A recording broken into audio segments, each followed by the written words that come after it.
My name is Efrosini. My name is Raya. Ladies and gentlemen, my name is Krislina. I'm Petra. Hello, my name is Iakovos or Jacob in English. Hi, my name is Cyril. Hi, I'm Luke. Hi, I'm Graf. And what's your name? Margherita, like the pizza. Hello, my name is Johannes. I'm Mirta. Javier and My name is Wendy. Bonjour à tous.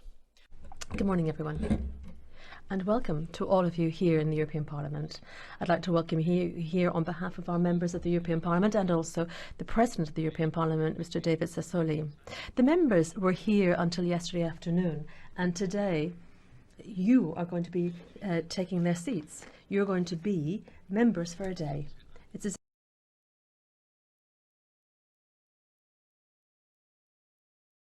Welcome to Strasbourg, welcome to the European Parliament. It's a real pleasure on behalf of all the members, as well as my own behalf, to extend a very warm welcome to you here in the Chamber of the European Parliament. We now have a Member of Parliament, Mr. Tarabella, and also the representatives from the European Parliament administrative staff.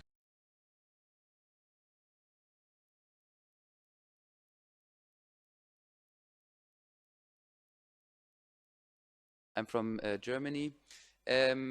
What do you think is the greatest achievement so far from the European Union? So I want to ask if we have to worry about the new virus, the coronavirus, and what are the measures that EU is currently taking? How can the European Union protect the borders of its European country and its rights against exploitation from other countries? From your personal point of view, which is the best way to stop the climate change and the global warming? Spain, and I would like to ask you, what do you think the European Union should have to do to become as important as other countries such as China or the USA or that countries? Hi, my name is Wendy. I'm from Latvia, and my question is, what is your opinion on meat reduction? Hello, I'm Marco from Slovenia. My question is, should the EU ever become a single state? Nous allons savoir quelque chose. Well, we want to find something out about you as well, if you're happy to share your experiences with us. But so we're going to move right on now to the introductions for our schools. So let's thank again Mr. Tarabella before we move on to the next stage in proceedings.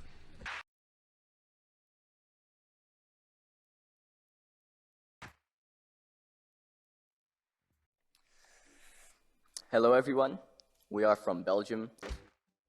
Hello everyone, my name is Miroslav and I represent the secondary school Ivan Vazov from Bulgaria. I'm Robin and I would like to welcome you here and share with you some basic information about ourselves.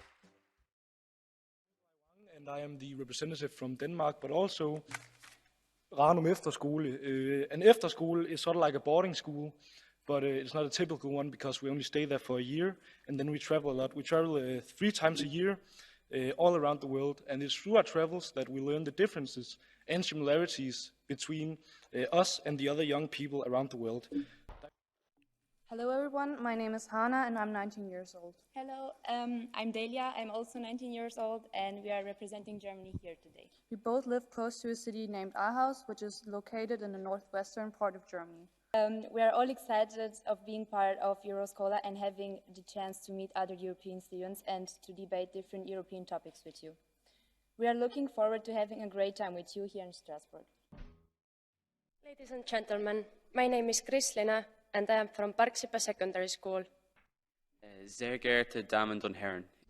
Ladies and gentlemen, I am from St. Joseph Secondary School in Rush, northern Germany. And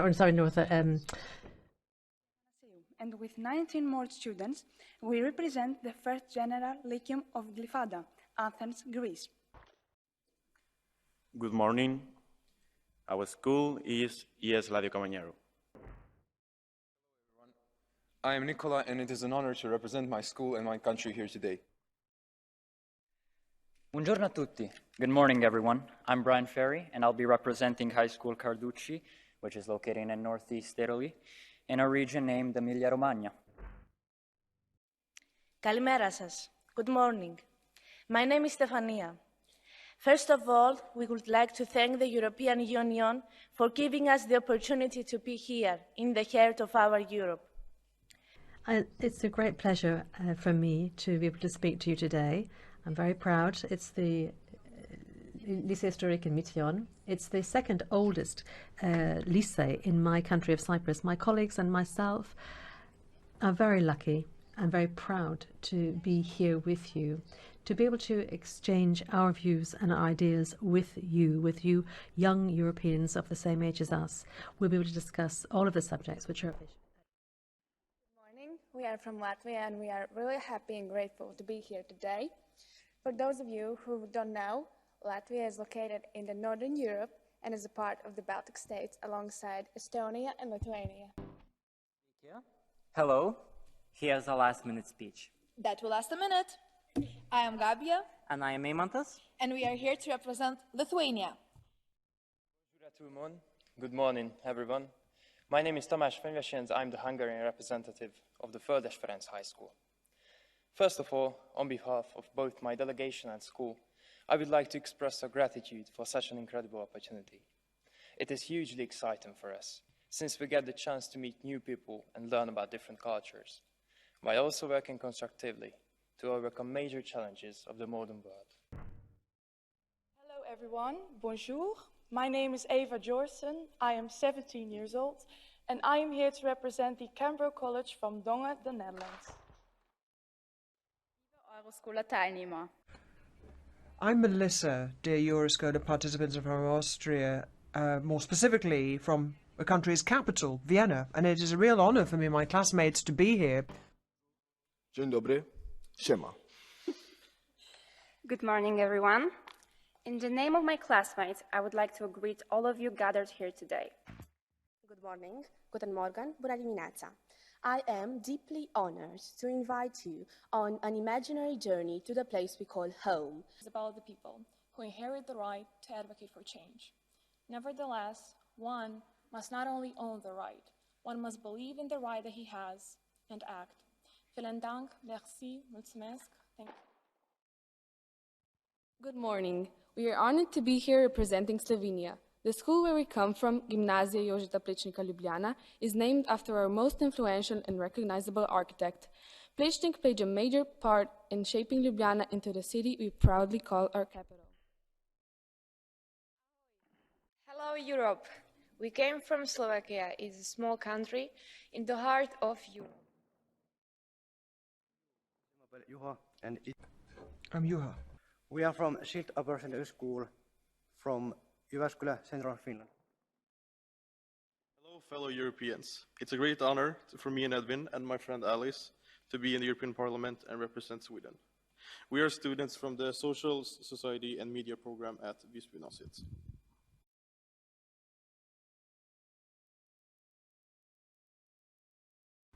And I'll talk about Europe's role in the world. So without further ado, I'll give the floor to my colleague Leone.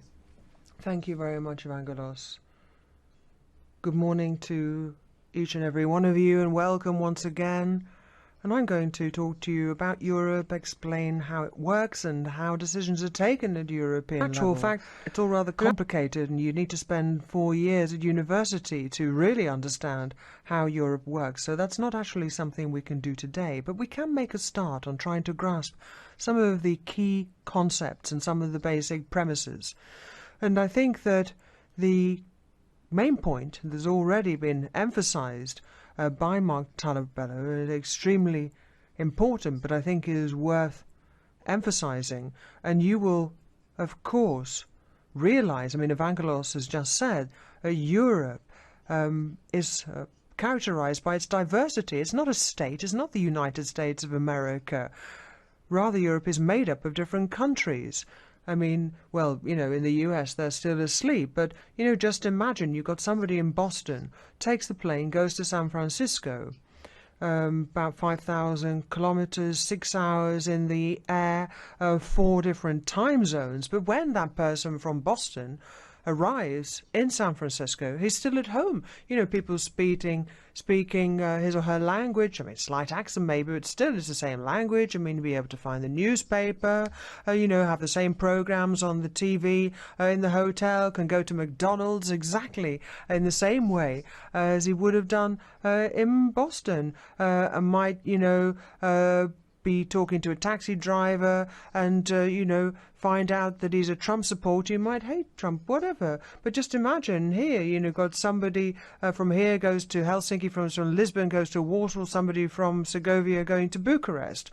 I mean, you know, I mean, it's almost as though you're travelling to the moon. I mean, that is what Europe is. I mean, it's a continent of diversity, but at the same time, a continent where we all have to rub along, where we have to live together.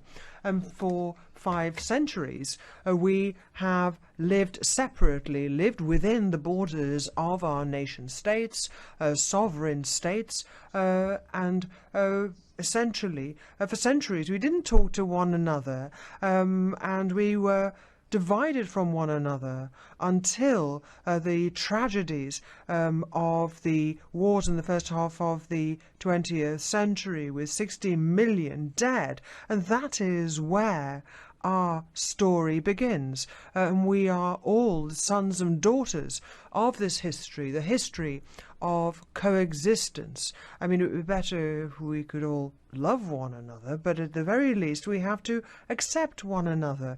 We have to coexist. I mean, there is no choice. We can do nothing but live together. And that is when it was decided that we should do things together, precisely because it is blindingly obvious that we should work together.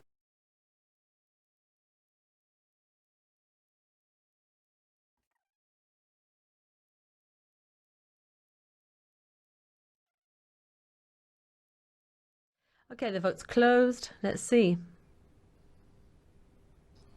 Oh, I challenge you and your teachers. I challenge you to find any other region across the world where 75 years after the war, find another zone where inhabitants have lived in peace and security for 75 years. There's no other area. Perhaps someone was going to say to me, yes, in antiquity or in Athens in the old beginnings of democracy. Yes, that's a long time ago. So I think we can be very proud of our advantage in the world, which is that we can live in peace and security. Would you all be prepared to turn off your smartphone every night before going to bed? Were you prepared to turn off your phone just to save some energy? So, I hope you can all read the questions on the screen. Would you be prepared to turn off your smartphone at night, tonight, to save energy? Yes or no? The vote is open. Let's see what the answer is. Let's see. Some are laughing. Some of them are laughing, saying, oh, no, not me. Even when I'm asleep, I need to have my smartphone on.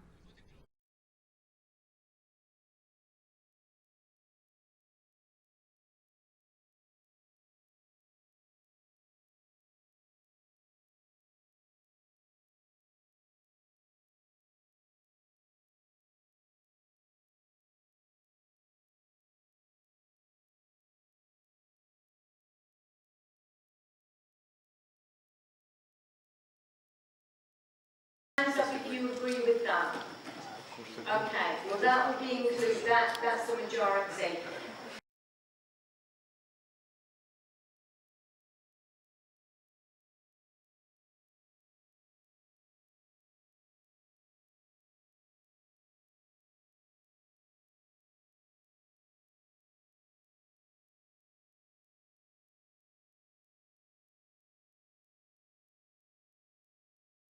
So this is basically all they're doing, but they have a lot of work nowadays, especially because this is a hot topic everywhere in the European Union, so they have to protect the rights of the women and as well of the men, because sometimes it can be different as well.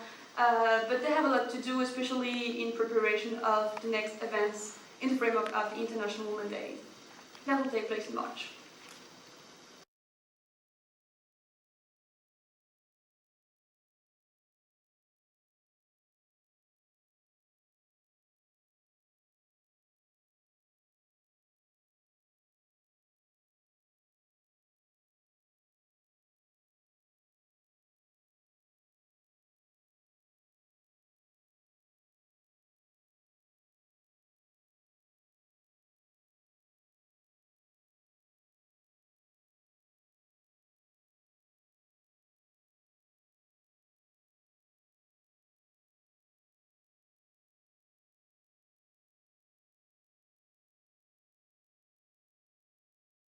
First proposal is to tax companies and corporations that use fossil fuels, as well as the use of fossil fuels in itself. Our second idea that we have discussed was to enforce the protection of bees. This brings me on to my next point, to educate people about the climate situation. We must educate not just the younger, but the older generations.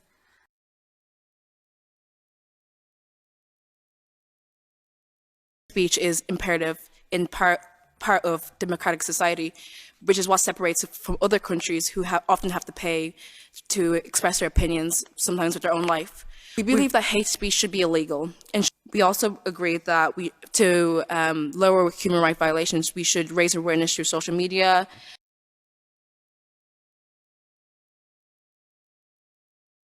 Our first proposal is to lower the legal drinking age to 16 for alcohol under 15%. Our second proposal is to provide more education about the risks of alcohol addiction and educate young people about how to drink safely. Proposal is to legalise cannabis. Final proposal is to educate young people about social media addiction.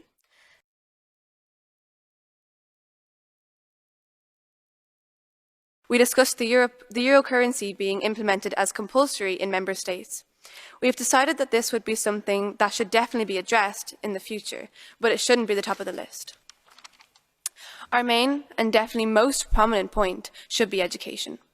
We decided that we should provide financial support upon member states to better their educational programs. We would also like to mention that we absolutely acknowledge climate change and the migration crisis during our debate. We noted that we wish to create a Europe in which immigrants feel free to work and thrive in our member states. We also noted that climate change is urgent and a violent threat to our people. However,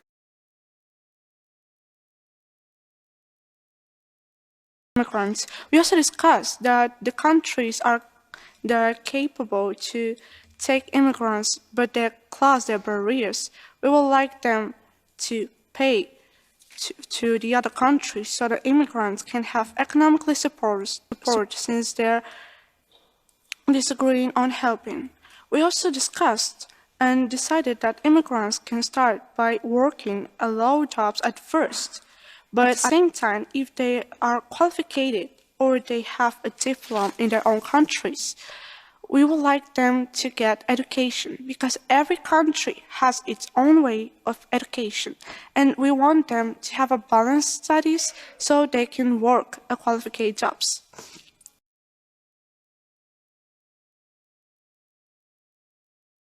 Some of you might know, but many do not, it is that we have programs provided by the European Union to help young people to get a job. Therefore, our solution is to get more young people know about these programs. And furthermore, we discussed the importance of experience in working.